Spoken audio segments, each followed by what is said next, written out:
اعوذ باللہ من الشیطان الرجیم بسم اللہ الرحمن الرحیم الرحمن الرحیم، رحمان ہے اور رحیم ہے۔ اب دوبارہ اس کی میں وضاحت نہیں کروں گا۔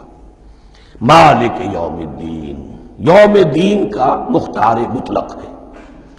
دین عربی زبان میں کہتے ہیں بدلے کو، دناہم کما دانو، کما تدینو تو دانو، یہ کہاوت ہے۔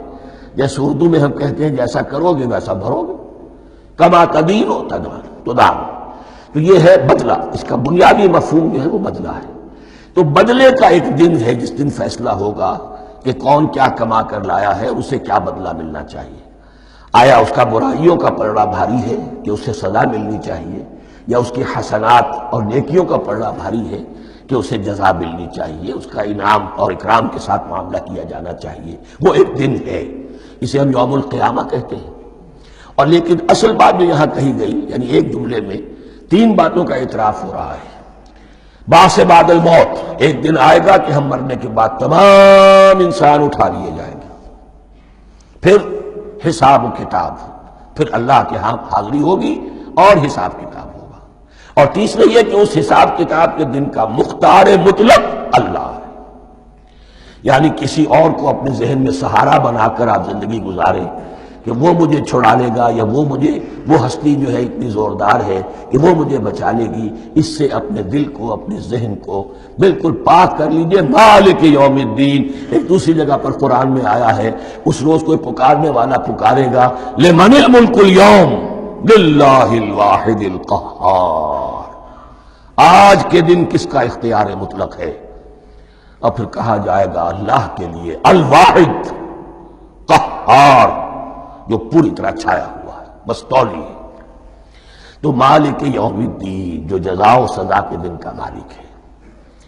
اب یہاں سے کلام ایک رخ بدل رہا ہے۔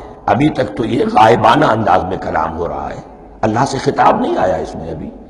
الحمدللہ رب العالمین الرحمن الرحیم مالک یوم الدین، اب خطاب ہے ایاک نعبد و ایاک نستعین، ہم صرف تیری ہی بندگی کرتے ہیں اور کریں گے، اور ہم صرف تجھ ہی سے مدد مانگتے ہیں اور مانگیں گے۔ یہ ترجمہ میں کیوں کر رہا ہوں کہ یہ فعل مضارع ہے۔ عربی زبان میں فعل مضارع حال اور مستقبل دونوں کو کور کرتا ہے۔ ایاک کا جو ہے مفعول فاعلی جو ہے، مفعول جو ہے اس میں ضمیر مفعولی، اسے پہلے لا کر حشر کا مضمون پیدا ہو گیا۔ ہم تیری بندگی کرتے ہیں نہیں، ہم تیری ہی بندگی کرتے ہیں اور کریں گے۔ حال میں ترجمہ کیجئے تو یہ اظہار حال ہے، اور مستقبل میں ترجمہ کیجئے تو یہ ایک عہد ہے، قول و قرار ہے، بہت بڑا معاہدہ ہے۔ وَإِيَّاكَ نَسْتَعِينُ، اور صرف تجھ ہی سے مدد مانگتے ہیں اور مانگیں گے۔ اس میں بھی حال کا ترجمہ اظہار حال، اللہ کرے کہ واقعی ہمارا حال وہی ہو۔ جب ہم یہ الفاظ کہتے ہیں تو واقعتاً ہم اس پر پورے اتر رہے ہوں کہ اسی کی بندگی کر رہے ہوں اور اسی سے ساری استعانت اور استمداد کر رہے ہیں۔ جہاں تک مستقبل کا تعلق ہے وہ پھر ایک عہد ہے۔ صدق اللہ العظیم۔